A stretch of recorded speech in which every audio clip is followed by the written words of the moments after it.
Bueno, eh, el mensaje de esta mañana se llama Un lugar seguro para nosotros. Quiero contarles que, eh, bueno, de tantas historias que uno vive, mi hijo mayor, Mateo, cuando él estaba pequeño, pues era muy, muy seguro. Nosotros enfatizábamos mucho de estar afirmándolo, rodeándolo y todas estas cosas. Y él se levantó como en sus primeros añitos muy seguro, allá donde vivíamos en República Dominicana. No le tenía miedo.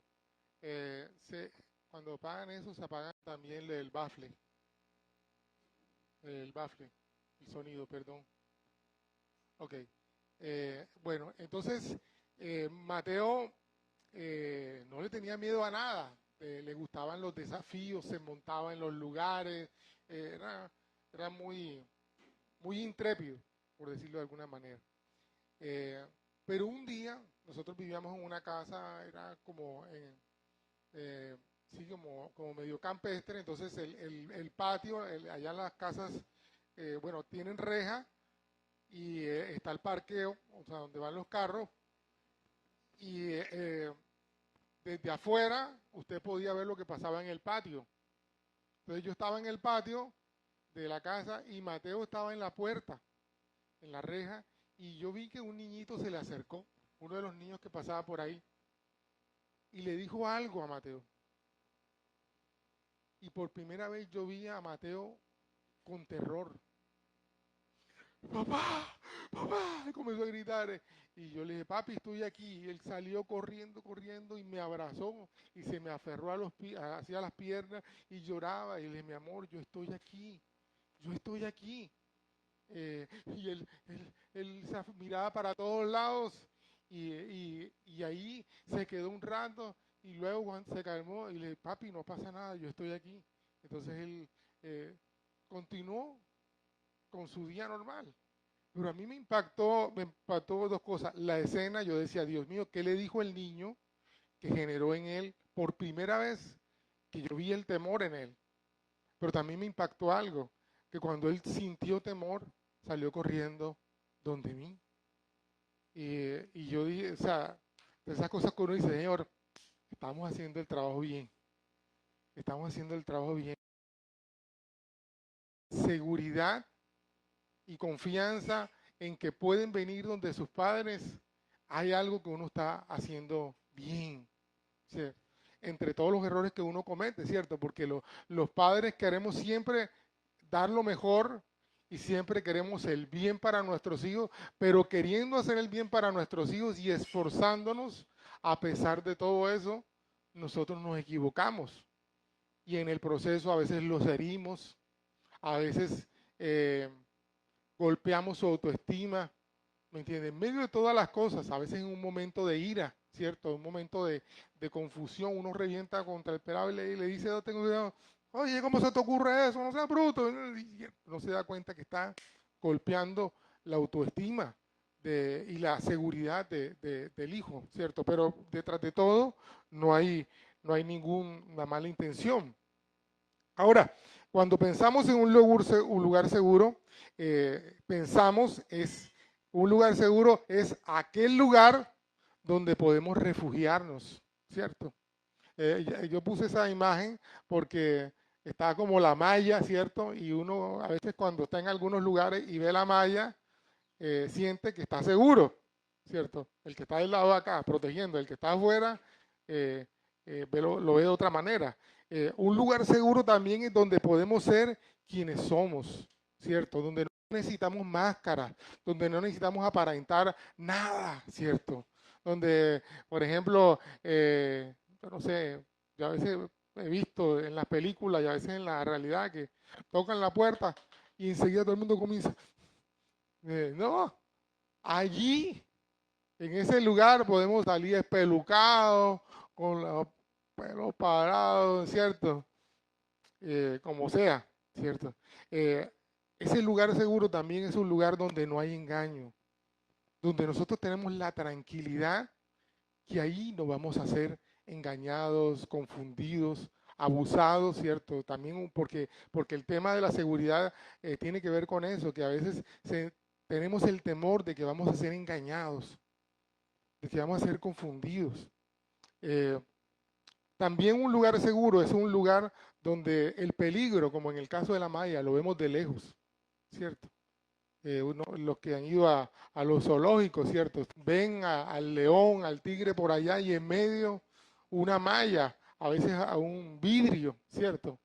Y tú estás acá y el tigre puede hacer lo que quiera, pero tú a dónde estás tú te sientes seguro, seguro. En un acuario allá que tuvimos la oportunidad de ir en Estados Unidos, vimos los tiburones y todas esas cosas ahí cerca y, y nosotros estábamos seguros, los veíamos pasar por arriba, por todos lados, pero estábamos seguros porque había algo que nos protegía, ¿cierto? Sea cual sea el peligro, el lugar seguro te da la tranquilidad de que no te van a golpear, que no te van a hacer daño. Ahora, también es cierto que, ¿cuál es ese lugar donde encontramos un lugar seguro? A mí me llama la atención esa imagen. Estaba buscando una imagen y están las dos manos y está un bebé, ¿cierto? Da la impresión de que sea como recién nacido.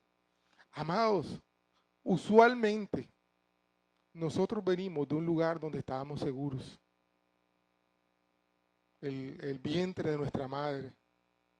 Estábamos ahí protegidos de todo lo que sucedía afuera.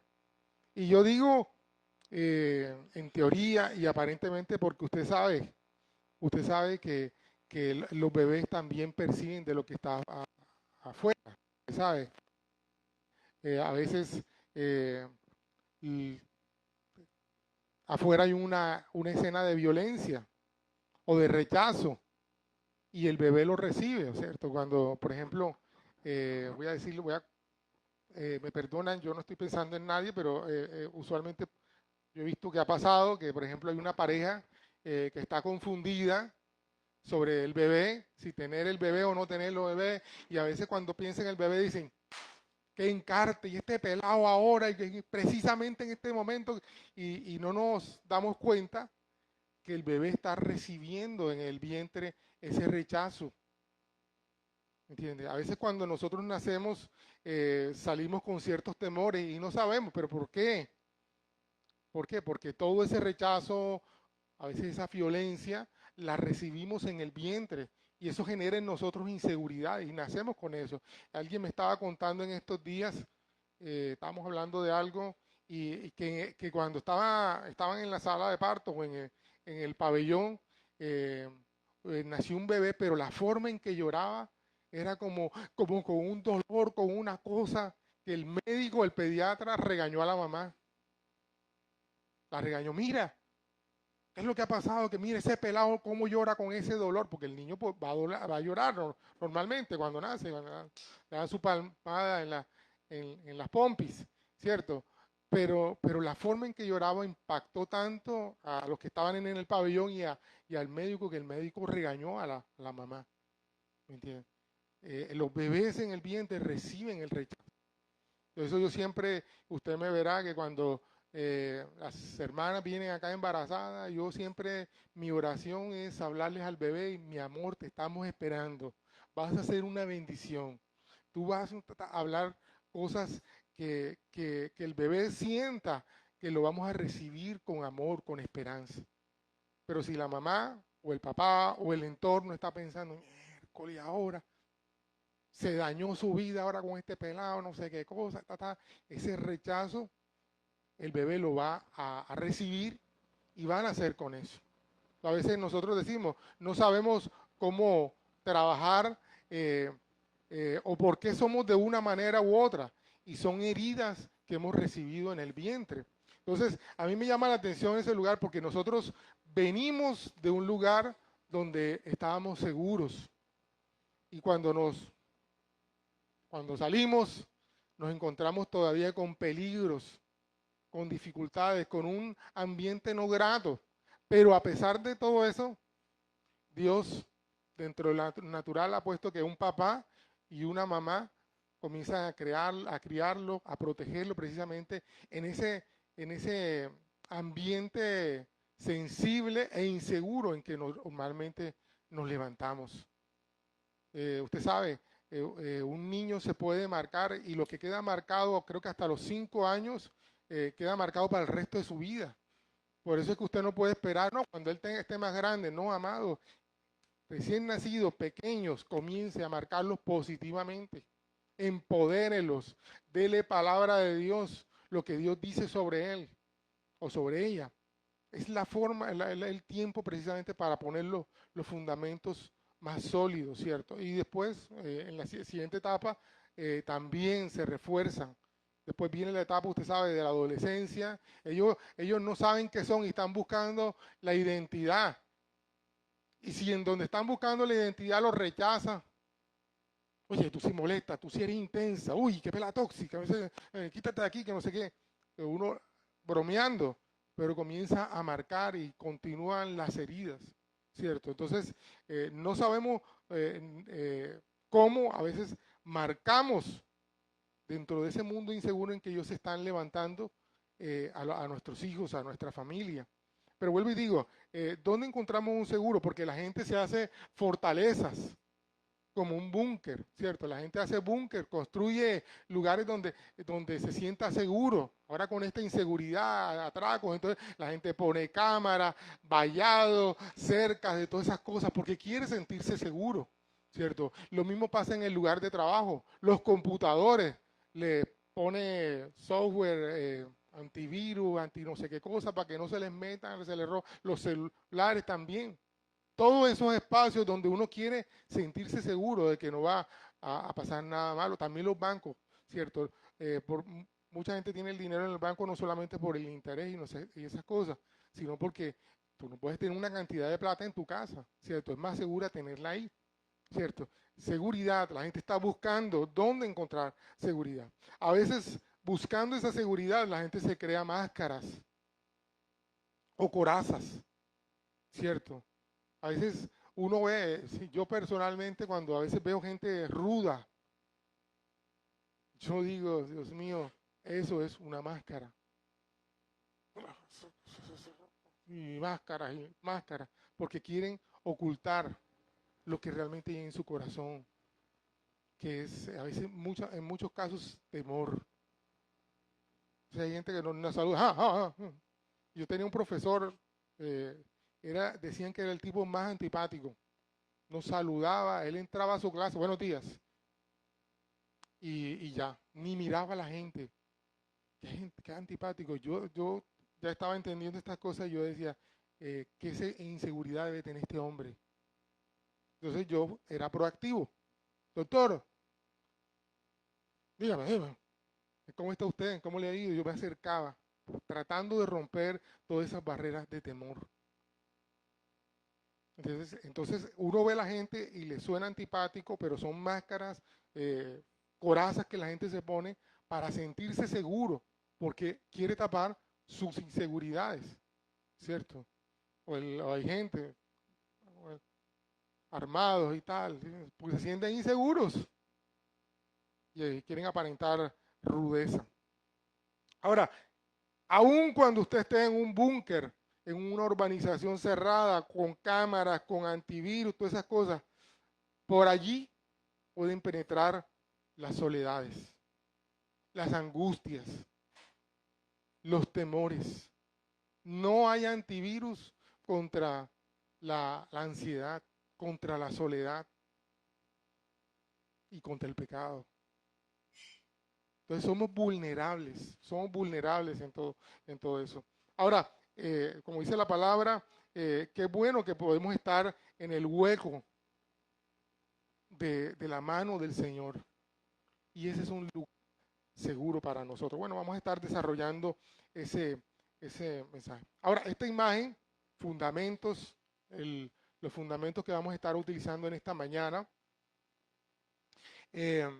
me llamó la atención esta imagen, porque es la clave para entender el mensaje y para ser transformados. Como siempre les he dicho, Un mensaje puede mover tus emociones. ¿Sabes? Sí, yo lloré, esto el pastor. ¿De qué predicó el pastor? No sé, pero lloramos. Y toda la gente toda emocionada. Y eso a la semana se le olvida. Pero cuando usted guarda la palabra de Dios, la palabra tiene el poder para transformarnos. Eso sí tiene el poder para transformarnos. Entonces los mensajes tienen que estar basados y fundamentados en la palabra de Dios, en lo que dice la palabra. Ahora, ¿cuáles son los fundamentos del mensaje de esta mañana? Voy a leer algunos. Salmo 103.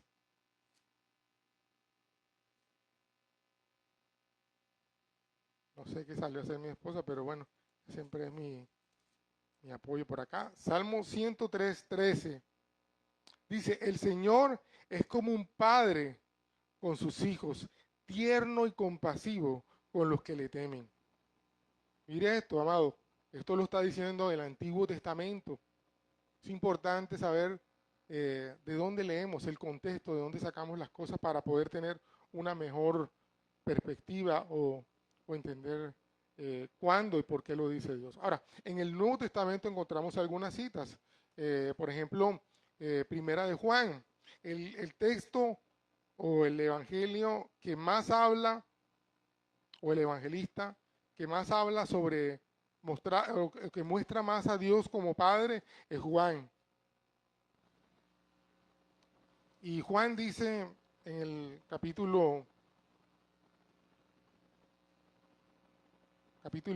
primera de Juan, capítulo 3, versículo 1, dice, miren con cuánto amor nos ama nuestro Padre,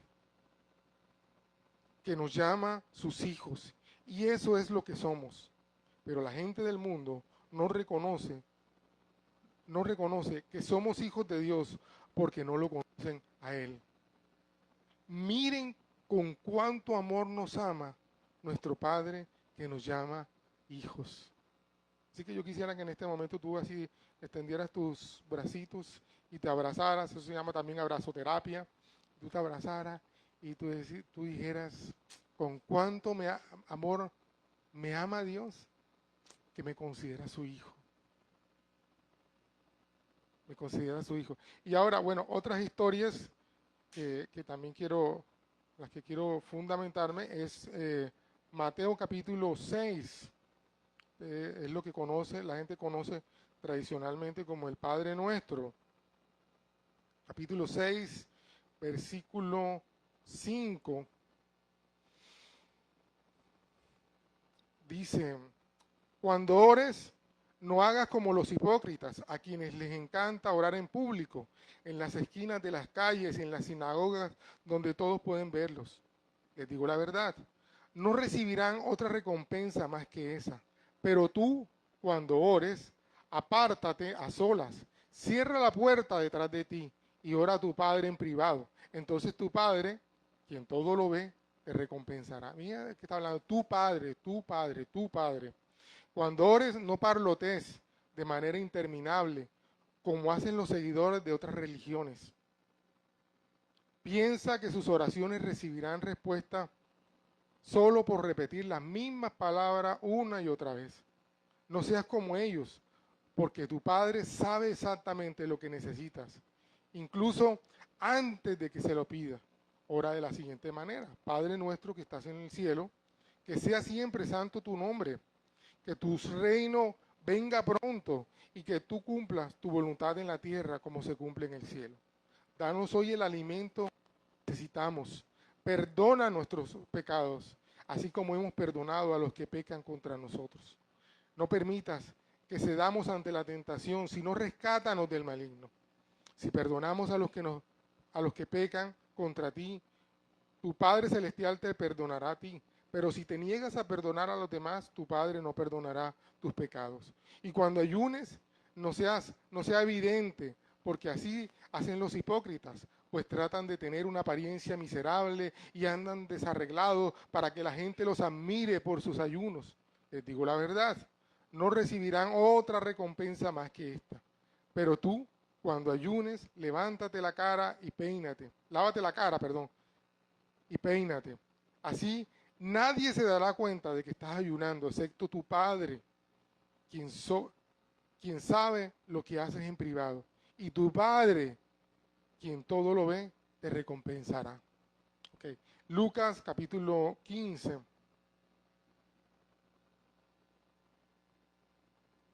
Lucas capítulo 15, versículo 11 al 32. No vamos a leerlo todo. La parábola, usted sabe, del hijo pródigo o perdido. Solamente voy a leer una parte. Dice, para ilustrar mejor esta enseñanza, Jesús les contó la siguiente historia. Un hombre tenía 2 hijos. El hijo menor le dijo al padre, quiero la parte de mi herencia ahora, antes de que mueras. Entonces el padre accedió a dividir sus bienes entre sus 2 hijos. Pocos días después, el hijo menor empacó sus pertenencias y se mudó a una tierra distante donde derrochó todo su dinero en una vida desenfrenada. Y al mismo tiempo se le acabó el dinero y hubo una gran hambruna en todo el país. Y él comenzó a morirse de hambre y convenció a un agricultor local que lo contratara. Y el hombre lo envió a un campo para que diera de comer a los cerdos. El joven llegó a tener tanta hambre que hasta las algarrobas con las que allí alimentaban los cerdos le parecían buenas para comer, pero nadie le dio nada. Y cuando finalmente entró en razón, se dijo a sí mismo, en casa hasta los jornaleros tienen mejor comida y les sobra. Y aquí estoy yo muriéndome de hambre. Volveré a la casa de mi padre y le diré, Padre, he pecado contra el cielo y contra ti. Ya no soy digno de que me llamen tu hijo. Te ruego que me contrates como jornalero. Entonces regresó a la casa de su padre y cuando todavía estaba lejos, su padre lo vio llegar y lleno de amor y de compasión, corrió hacia su hijo y lo abrazó y lo besó. Y su hijo le dijo, Padre, he pecado contra el cielo y contra ti. Ya no soy digno de que me llamen tu hijo. Sin embargo, su padre le dijo a los sirvientes, rápido, traigan la mejor túnica que hay en la casa y vístanlo. Y consíganle un anillo para su dedo y sandalias para sus pies. Y maten el ternero que hemos engordado. Tenemos que celebrar con un banquete porque este hijo mío estaba muerto y ahora ha vuelto a la vida. Estaba perdido y ahora ha sido encontrado. Entonces comenzó la fiesta. Ok. Bueno, en la perspectiva bíblica podemos ver 2 momentos. En el Antiguo Testamento y en el Nuevo Testamento. En el Antiguo Testamento se revela, o la gente veía a Dios solamente como el Padre de Israel. O sea, el Padre de la nación. En ese sentido, Dios perdonaba a la nación y Dios era el redentor de Israel. ¿En qué sentido? Cada vez que atacaban a Israel, Dios metía su mano y salvaba al pueblo de Israel, al pueblo de Dios. Bueno, estuvo esclavo durante, usted sabe, 400 años y de allá Dios lo sacó, lo liberó. Fue su redentor, lo cuidó durante el camino por el desierto y todo eso. Ahora, también, y en ese proceso se revela a Dios como un padre que disciplina a su pueblo, a su hijo. Bueno, y usted puede ver en Proverbios capítulo 3 que está conectado, o es la cita de Hebreos también. En el Nuevo Testamento se cita también la misma porción, que el padre que ama a su hijo lo disciplina. Entonces Proverbio 3 dice de la siguiente manera, 3:12, estamos en el Antiguo Testamento, 3:12 dice, pues el Señor corrige a los que ama, tal como un padre corrige al hijo que es su deleite. A veces que dicen los hijos, si tú me quisieras no me dieras tan duro, si tú me quisieras no me pegaras. Y es todo lo contrario, porque yo te amo, te disciplino, ¿cierto? Ahora, disciplinar no es darle palo, disciplinar es corregirlo, ponerlo en el camino correcto. Porque, por ejemplo, cuando tú estás caminando por fuera del camino, disciplinar es cogerte y ponerte en la vía. Para ponerlo en la vía correcta, puedes hacer muchas cosas. Le llamas la atención. ¡Ey, ey, ey, ey! Otra es, le pones la mano. Yo acostumbraba a mis hijos a presionarlos aquí en el hombro. ¡Ey! Y ellos reaccionaron. Pila, su mamá le está hablando. ¿Me entiendes? Pero antes, por todo era palo. Por todo era cinturón, ¿cierto? Por todo era chancleta. Por ejemplo, el niño derramaba un vaso de agua y pelado todo era chancleta, todo. Y esa forma de disciplinar es la que hemos heredado y aprendido, porque usted sabe, nosotros aprendemos por modelos. Un cross y los cross ni pegan ni nada, se ríen. Uno cuando uno saca un cross de eso se ríe. Pero eh, uno tiene que utilizar todas las formas para poner al hijo en la vía correcta. Por ejemplo, cuando el niño va a meter el dedo en el enchufle, ¡ey, ey! ¡Pila! Y el niño reacciona. Y si ya con un llamado de atención reacciona, todo quedó ahí. Pero si tú ves que, ¡ey, ey! Y el pelado te mira y sigue, porque hay niños así, sigue, entonces te toca intervenir físicamente. Intervenir físicamente es, le pones la mano en el hombro o lo mueves, ¿cierto? No es golpe, no es golpe, ¿me entiendes? El, ya la castigo físico, el castigo físico tiene su momento y su razón de ser. ¿Cuándo hay castigo físico? Eso no estaba dentro de mis apuntes, pero siempre es bueno hablarlo. ¿Cuándo es el momento del castigo físico? Cuando el niño te desafía en la autoridad. Cuando tú le estás diciendo al niño y el niño hace, ¡ey! Ahí sí, castigo físico. Ahora, el castigo físico, incluso la Biblia habla, ¿dónde es? Es en la nalga, ¿me entiendes? Esta parte de la nalga, ¿me entiendes? No, no como hacían a uno que le tiraban lo que fuera y en ese tirarle le partían la cabeza, le sacaban un ojo, a montante, le raguñaron la cara, le desfiguraron, o sea, porque en momentos de rabia, ¿cierto?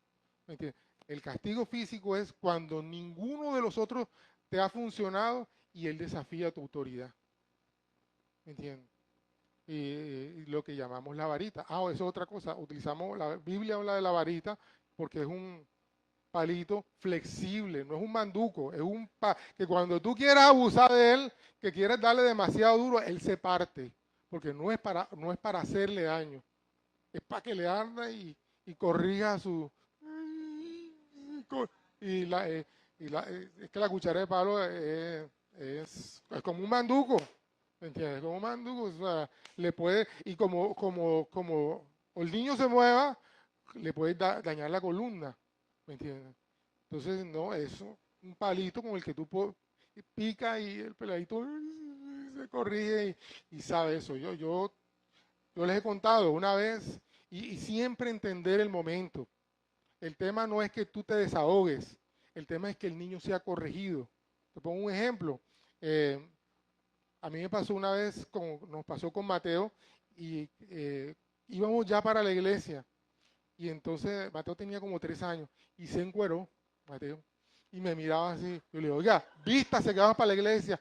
No, no, me estaba desafiando. Entonces yo lo cogí y me lo monté en las piernas y ¡pam!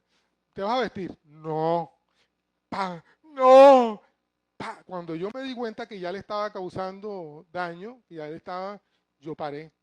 Y espérate, ¿esto qué está pasando aquí? Bueno, mira, usted se queda aquí. Su mamá y yo nos vamos. Usted se queda aquí encerrado. Ni muñequito ni nada. Se queda encerrado. Y él estaba desafiando, todas esas cosas. Te queda ahí. Yo cerré la puerta y Milena, no, ¿cómo va? Vámonos. Entonces salimos y cuando cruzamos la puerta, cuando prendí el carro, papi, mami. Entonces Milena se quedó ahí afuera. Y cuando lo oyó que ya, "Ay, ¿te vas a dejar vestir? Sí, sí. Entonces Milena entró, se vistió y lo llevamos a la iglesia. Pero ¿sabe una cosa? Eso me quedó como dando vuelta. ¿Por qué el desafío y por qué la situación? Porque en ese momento, cuando nosotros, cada vez que íbamos a salir, lo vestíamos y lo dejábamos en un, en un jardín. Entonces él asociaba vestirlo, mis papás me van a dejar. Mis papás me van a dejar. Entonces, acuérdate, Tú tienes que procesar. No es para desahogar tu rabia, es porque quieres corregirlo. Por eso, el que ama, disciplina. Es una expresión de amor. Es una expresión de amor cuando tú estás corrigiendo al bebé. Y eso es lo que Dios hace con su pueblo. Corrige a su pueblo porque es su pueblo amado. ¿Me entiendes? Antiguo Testamento. Y además Él era su formador y su juez. Voy a leer Isaías. Ahí como que va a llover, así que no van a poder salir. Entonces me dice, bueno, ya estaba lloviendo. Ok, bueno, mentira. Es una forma de disciplina. Llueve para que no salgan. Ok. Bueno, Isaías 64, versículos 8 y 9, dice, a pesar de todo el Señor, a pesar de todo, oh Señor, eres nuestro Padre. Nosotros somos el barro y tú el alfarero. Todos somos formados por su mano. No te enojes tanto con nosotros, Señor. Por favor, no te acuerdes de nuestros pecados para siempre. Decía, tu formador, la mano que, usted sabe, está el barro y, y está la mano que hace presión y forma el barro, que a veces no es cómodo. Entonces sentimos que, oye, pero ¿por qué Dios está haciendo esto? Dios está formándote.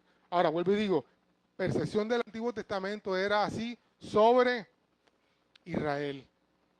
Pero en el Nuevo Testamento ya no es sobre Israel, sino sobre cada uno de nosotros, que somos sus hijos. Por eso los judíos de esa época no llamaban a Dios Padre. Y cuando Jesús comenzó a hablar y decir mi Padre, se molestaban. Por ejemplo, ahí está en Juan capítulo 5, versículo 18. Dice Juan,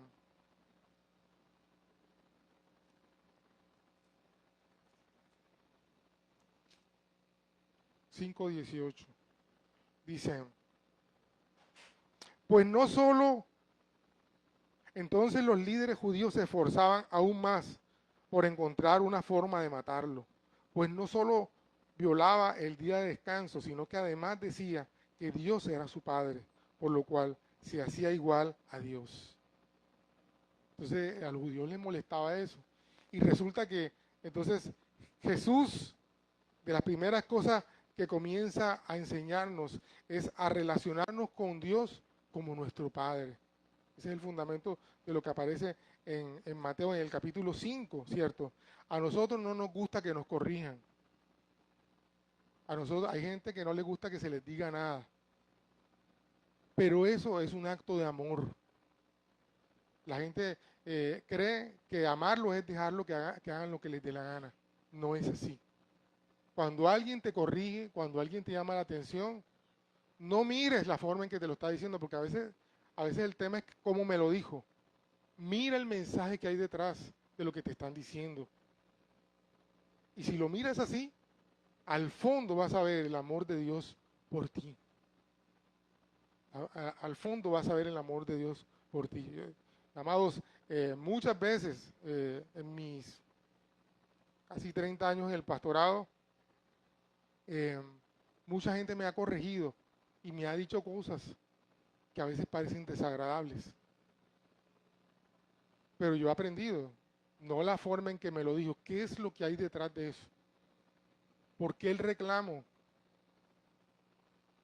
Y detrás de eso, pues hay amor y hay una necesidad de la persona. Ahora, Jesús nos declaró a nosotros no solamente que Él era su Padre, sino también nos dijo que nos enseñó a que nosotros también declaráramos y reconociéramos y entendiéramos que Él es nuestro Padre. El gran problema de la humanidad es el tema de la orfandad. Cuando nos sentimos huérfanos, nos sentimos abandonados, inseguros, frágiles.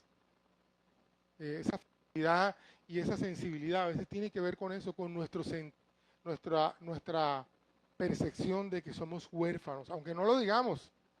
¿Me entiendes? A veces tenemos a nuestro papá y a nuestra mamá en casa, pero a veces nos sentimos huérfanos, no nos atendieron lo suficiente, no me empoderaron, no me hablaron con amor.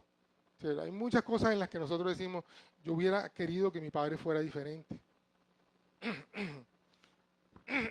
Y yo también, pues también yo lo pensé así, ¿cierto? Con mi papá muy ausente. Yo sí les he contado, su papá murió cuando él iba a cumplir 2 años y mi abuela nunca se casó, entonces la figura masculina en mi casa faltó, en la casa de mi papá, perdón. Y mi papá dio lo que recibió, un papá ausente. Mi papá, en los años en que vivió con mi mamá, pues él entraba y salía, o sea, no era, o sea, él no se enfocó en el tema de criar hijos, ¿entiendes? Concretamente, porque tampoco lo vio, tampoco lo vio. O sea, al principio, cuando yo no entendía esas cosas, yo vivía resentido con mi papá, pero cuando comencé a entender el trasfondo de él, que me iba a dar mi papá, sí, sí no entendía, sí no entendía, ¿cierto? Entonces, pero ahora yo tengo un desafío mayor, porque yo sí entiendo, y mi gran desafío es con mis hijos. Y no solamente con mis hijos, sino también con la gente que está viendo. A veces uno no se da cuenta, pero la gente lo está viendo como uno está haciendo el trabajo. De hecho, los modelos que nosotros tenemos fue viendo a otros papás, a otros padres, cómo eran con sus hijos, y claro, disponerse, porque eso no llega por ósmosis. No, por ósmosis es la expresión, sí. Eso no llega así solo, sino que es una cosa, es una decisión de ser mejor papá. Yo no sé decir palabras cariñosas, pero mi hijo lo necesita, entonces yo tengo que aprender a decirle algo. Yo no soy cariñoso con las manos, no sé acariciar, pero como mi hijo o mi hija lo necesitan, yo tengo que aprender a acariciarlos. Nosotros, Mateo es fácil de abrazar, de besar, eh, pero Juan David no. Y es una cosa que no hemos podido superar. Juan David, cuando él nació con neumonía. Entonces los primeros días de él fueron una incubadora. No tuvimos acceso a él. Y a veces creemos que todo tiene que ver con eso. ¿Me entiendes? Lo seco que él es, para abrazarlo, es un palo, uno lo abraza, lo besa y él se queda así, o sea, pero igual nosotros seguimos besándolo, abrazando, yo sigo diciéndole te amo, ¿me entiendes? Porque yo sé que en el fondo él lo recibe y lo necesita, él lo necesita, él necesita esa seguridad. Y ahora que está allá en Juanchaco, por allá de misionero, antes de irse, yo le dije, papi, recuerda que siempre vamos a estar esperándote y que voy a estar orando por ti. Y a veces cuando él me ha llamado, papi, es que no tengo plata, es que, sí, sí, mijo, no te preocupes. Listo, no te preocupes, yo tengo. Claro que sí, mijo. Entonces, sabe que su papá puede proveer, puede proveer. Entonces, intentamos dentro de nuestras capacidades. También los enseñamos a depender de Dios. ¿Cierto? A veces, cuando ellos iban creciendo, yo les decía, ¿qué es lo que, mijo, que quiere? Papi, yo quiero un Xbox. Bueno, listo, mijo, yo no tengo la plata, pero papá Dios sí. Vamos a orar. Y Dios proveía lo que ellos iban necesitando y iban queriendo, ¿cierto? Entonces los enseñamos, no que yo soy el Dios supremo que todo le suple. Les enseñamos a ellos que hay un Dios que suple, que hay un Padre que tiene todo el poder y toda la facilidad. Ahora que uno está en Francia y el otro por allá en Juan Chaco, yo no puedo cuidarlos, yo no puedo protegerlos. Pero el Padre Dios sí. Y Él los está cuidando y está guardando. Una cosa que me pasó también fue, recién llegado, cuando regresamos a Colombia, estábamos en Pico Rico, de Boca Grande, creo que es Pico Rico, Cocorico. Y usted sabe que en el de Boca Grande hay una zona de juegos. y hay como un castillo que que se suben los niños y después por allá se mandan y todas esas cosas. Pero Mateo comenzó a subirse, o no me acuerdo si fue Mateo o Juan, uno de los dos, creo que Juan, porque Juan era el que era más chinche de trepar. Entonces comenzó a subirse y de pronto se le fue un pie y quedó atrancado. Papi, papi, ayúdame, papi, ayúdame. Y usted sabe que esos aparatos están construidos para que entren los niños. Y en esa época yo estaba en 130 kilos, así que este niño no entraba por ahí. Y yo, ¿cómo me metía más? Papi, ayúdame, papi, ayúdame. Y después había metido así, la soga lo tenía atrapado. Y entonces yo me calmé, yo le dije, mío, espérate, cálmate. Con el otro pie, trata de pararte, jálate así. Entonces él,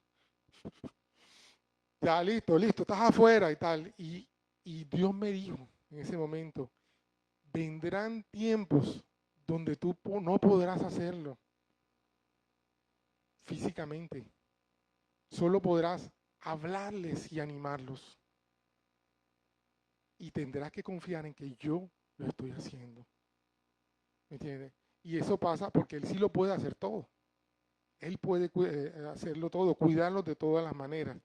Y es lo que aprendemos con nuestro Dios. Fíjese usted que no solamente Él es nuestro Padre porque es creador, porque es nuestro punto de partida, así como veíamos en la imagen del bebé en las manos de un hombre, porque Él es nuestro formador, pero también nuestro educador. Esa parte no nos gusta. Nosotros creemos que Dios nada más es proveedor, pero Él es formador y educador.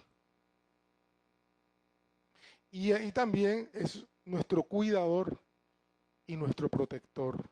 Hay algunas frases en la Biblia que no tengo tiempo para desarrollar. Por ejemplo, cuando dice la Biblia que Él es nuestra fortaleza. O sea, de pronto nosotros tenemos mejor entendimiento porque vemos las murallas y el lugar fuerte, esa garita donde era inaccesible. Y el salmista está diciendo que Dios es ese lugar inaccesible para los demás y donde yo puedo estar seguro. Él es ese lugar. Ahora, como estábamos viendo Mateo 5, 6, del 5 al 18, que se acuerda que leímos el Padre Nuestro, como le llama la tradición. Pero allí, entre muchas cosas, hay cosas que Dios nos enseña ahí. Número uno, ahí en esa oración, porque en ese ejemplo de cómo orar, ahí hubo un error en la interpretación del ser humano, no de Dios, del ser humano. Dios nos dijo, pueden orar de esta manera. Nosotros la agarramos y lo tomamos y lo convertimos en un rezo. Padre nuestro que estás en el cielo, santificado sea tu nombre. Padre nuestro. Pero gloria a Dios, Dios sabe lo que hace, porque arribita dice, no usemos vanas repeticiones. O sea, usted no tiene que entrar, Padre nuestro, Padre nuestro, Padre nuestro, sino usted mire el modelo, como el Señor nos enseñó a orar. Nos enseñó a orar. Entonces, ahora, nos enseñó que el tema no era de palabrerías, tampoco de un rito, ni de un show. Para que Dios me oiga. No, yo no necesito hacer nada de eso. Para que Él me vea y me escuche. Y tampoco tengo que gritar. Yo grito porque me emociono. Es una realidad. Y usted me ve aquí, yo canto, cuando estoy cantando a veces grito y se me desgalillo, pero eso son mis emociones, que no son malas. Las emociones me las regaló Dios. Lo que pasa es que las emociones no pueden controlarme a mí. Son parte de la expresión que Dios utiliza del color de cada uno. La forma en que yo expreso mis emociones es diferente a como Yole, a como Wendy. Cada uno tenemos nuestra forma de expresar nuestras emociones. ¿Me entiendes? Pero Dios no necesita que yo grite ni nada de esas cosas para oírme. Él me escucha. Cuando yo le digo, Padre, necesito que metas tu mano, Él me escucha. Cuando yo digo, Padre, mete tu mano. En los dos eventos, Dios me escuchó. Dios me escuchó. Y porque yo grite más, no quiere decir que Dios va a responder más rápido. ¿Me entiende? Él responde cuando Él quiere, porque Él es Dios. ¿Amén? Entonces, pero ahí nos está enseñando a relacionarnos con Él. ¿Cómo nos podemos acercar a Él? Y fíjense, Él introduce una palabra que no hacía antes, decir Padre. Ve a tu aposento, intimidad, intimidad con Él. Dios quiere que tengamos, no información, quiere que tengamos intimidad con Él. Y eso es una cosa que se gana con el tiempo y que se aprende también con el tiempo. Por eso necesitamos ejercitarnos en la oración. Ahora, también en ese proceso de tener intimidad con Él, comenzamos a depender de Él, comenzamos a darnos cuenta que somos frágiles y vulnerables. Porque el tema de la oración es Él y yo. No es que yo voy allá a ponerle queja. Oh, Señor, mira las que están distraídas mirando el celular, Señor, allá la estoy viendo. No, mentira, mentira, yo sé que no están, ya están concentradas. Pero no es queja, ¿me entiendes? Ni es chisme. Oh, Dios me está mostrando en este momento que hay un pecador aquí que tiene prendido el wifi y se está robando la señal, ¿me entiendes? No, es yo, Él y yo. Abrir mi corazón, eso es lo que nos enseña esa oración. Fíjese que la oración está centrada en Él y en mí. En la oración no está diciendo, y pidan por, no, enséñanos a orar, Él y yo, Él y yo. Y yo me acerco a Él y le cuento mis intimidades, que soy vulnerable, que me siento temor, que me siento frágil, Señor. Padre, yo no sé cómo voy a hacer esto, Señor. Yo les digo y soy vulnerable con este tema. Este tema de la paternidad para mí es difícil enseñarlo, porque tengo que aprender mucho, no en cuanto a ser papá, sino en cuanto al modelo, a la imagen del padre, porque yo tuve el vacío. Entonces a veces me cuesta trabajo. Pero he aprendido con mis hijos y he aprendido con mi relación con Dios. Ahora, en ese tiempo de intimidad con mi Padre, comienzo a tener confianza en Él. Sé que Él todo lo puede. Por eso puedo abrir mi corazón con Él. A veces, desafortunadamente, la gente abre su corazón con las personas equivocadas. La gente tiene la necesidad de hablar sus problemas con alguien. Pero como la plata de la vivienda, ¿cierto? Va al lugar equivocado. Yo te dije que no le dijera y en realidad todo el mundo sabe. Te pasaron por el Wi-Fi, por el Facebook, por el grupo de WhatsApp, todo el mundo sabe. Ay, y a veces también en las iglesias pasa, hermano, estamos orando porque ya nos enteramos de que tienes pecueca, no sé qué cosa. Nadie sabía. Nadie sabía, solo la hermana le dice, ay, hermana, estoy pasando por un problema, ya no me funciona el Mexana, tengo pecueca.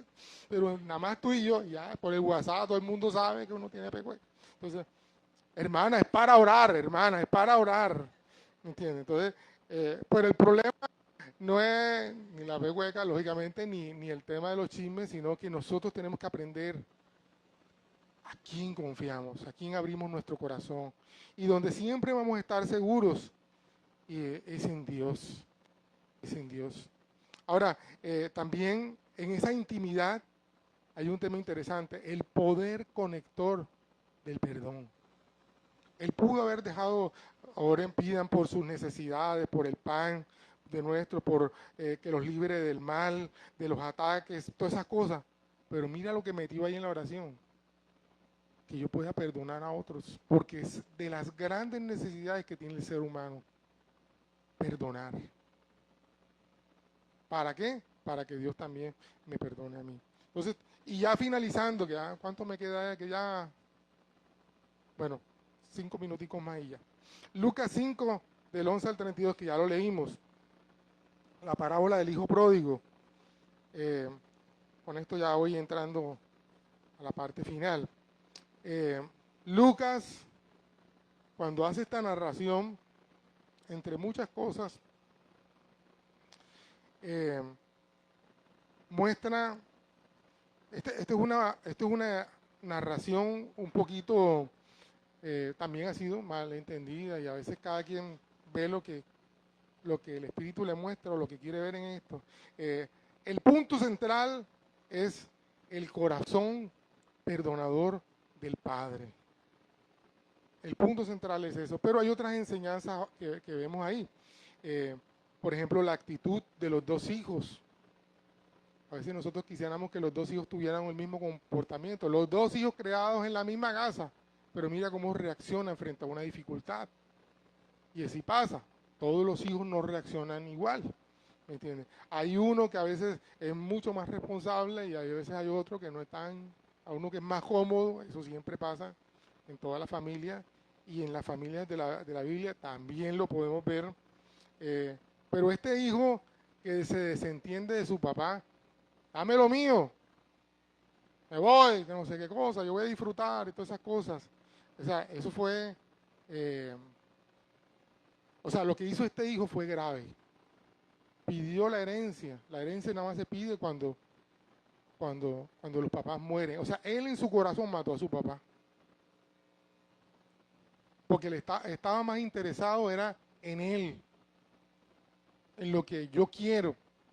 ¿Y yo qué es lo que quiero? Disfrutar ahora mismo. Y se fue a parrandear, a disfrutar. Yo esta mañana en mi estado hice un comentario que nunca había visto. Oye, el hijo nunca se preocupó cómo estaba el papá. Y cuando regresa a la casa, no regresa, oye, voy a visitar a mi papá para ver cómo está mi papá. A ver cómo le ha ido. No, él piensa en resolver su problema, porque está pasando trabajo. Y sabe, en lo natural muestra lo ingratos que somos. Y en lo espiritual también. Ujú.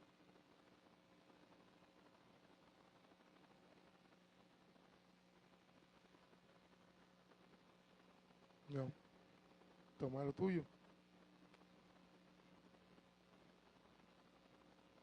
Ujú, ujú. Claro. Y es que, claro, es que fíjense, cuando un hijo, alguna vez lo hemos compartido, nosotros tenemos que disciplinar a nuestros hijos, pero cuando nosotros no podemos disciplinar a nuestros hijos, la calle lo hace. Y esta fue la situación. Hay un momento en que tú quieres que tu hijo se levante correcto. Por ejemplo, a veces pasa con mi esposa y Juan, que es más desordenadito. Entonces, no, que deja la cosa por aquí y la lucha y no sé qué, que pon las cosas, que se... Mi amor, ya él sale y tendrá que aprender afuera la disciplina. Y de hecho, bueno, a él le pasó que nos contó un día que, no sé, que estaba debiendo plata allá en la escuela donde él estaba de misionero. ¿Y por qué está? No, es que acá no, si dejamos algo por ahí mal puesto, la ropa, nos multan. 2.000 pesos por cada cosa de que dejemos por fuera, ropa regada. ¿Y cuánto debes tú? 20.000 pesos. Entonces, bueno, él está aprendiendo, bueno, mijo, yo no te voy a dar para que pagues, de lo que te mandamos a ti, paga, ¿me entiendes? Y ahora tiene menos plata, pero ese tiene que aprender. Nosotros tratamos de que nuestros hijos sean disciplinados en el hogar, pero llega un momento en que tú tienes que soltarlos con el dolor que los ves golpeados en la calle, que toca soltarlos, toca soltarlos. Y este es un caso de eso. Ahora, el Padre, y es una cosa que aprendemos con Dios, el Padre nos recibe sin reproches. O sea, si hubiéramos sido nosotros, bueno, yo te recibo, pero con estas condiciones.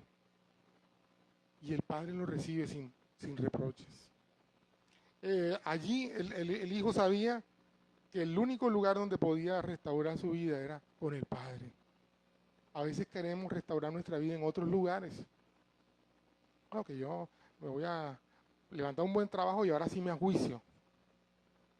Eso, vas a meter la pata otra vez, porque el tema no es el trabajo, el tema es el corazón. O al revés, en el caso de las chicas. Ay, yo sí sé que él es así, pero cuando él, ahora que nos ennoviemos, él se va a corregir. Sigue creyendo que la Marimonda es Mickey, para que veas tú. Lo que no se corrige, no se corrige, no. Lo que tú ves en el noviazgo, que no se trabaja, en el matrimonio te explota en la cara. Tú lo ves a él grosero. Ay, no, pero cuando nos casemos, miércoles, cuando se casen te pega. Y peor aún, casos que vemos ahora, de novios le pegan cuando se casen. Bueno, entonces, y la otra cosa es que en la casa del Padre siempre habrá provisión. En la casa del Padre siempre habrá provisión. Entonces, cuando nosotros nos hemos apartado de Dios, amados, tenemos que volver al lugar de seguridad. Y el lugar de seguridad de nosotros es el Señor, es el Padre. Yo te quiero decir algo, amado. Tal vez tú has estado siendo golpeado por aquí o golpeado por allá, tropezando de un lado para otro. Pero yo quiero decirte, el único lugar donde puedes estar seguro es en los brazos de tu Padre Celestial. Todos los demás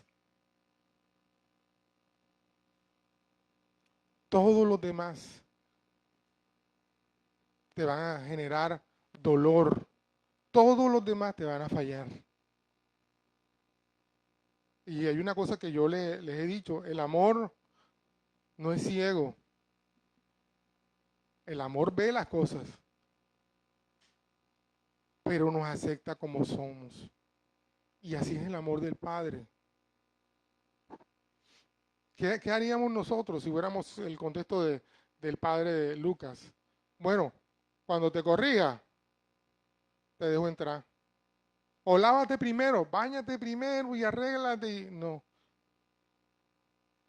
Él lo amó así y lo recibió. Y él sabía, el padre sabía que estando en casa podía ser restaurado. Le quitó los harapos y le puso un anillo de autoridad. Bueno, todas las cosas que uno sabe de este contexto, pero conectándolo con lo que estamos hablando es, amado, no tengas temor de volver al Padre. No tengas temor de acercarte a tu Padre. ¿Sabe? Tememos porque no lo conocemos.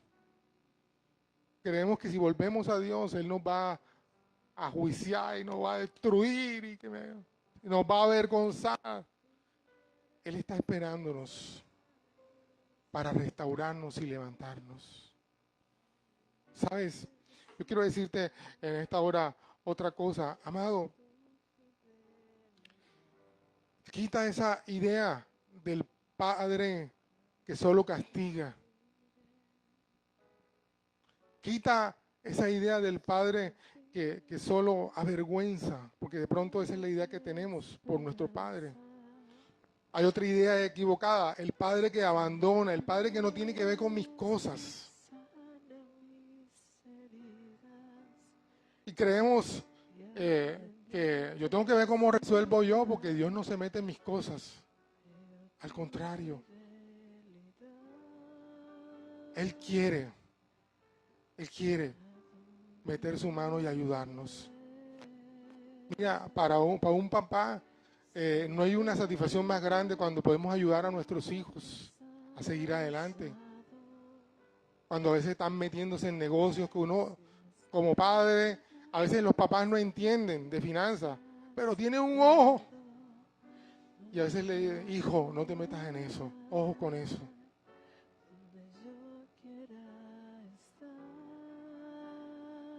Él quiere que tú le permitas entrar en tus temas, en tu corazón, en tus decisiones.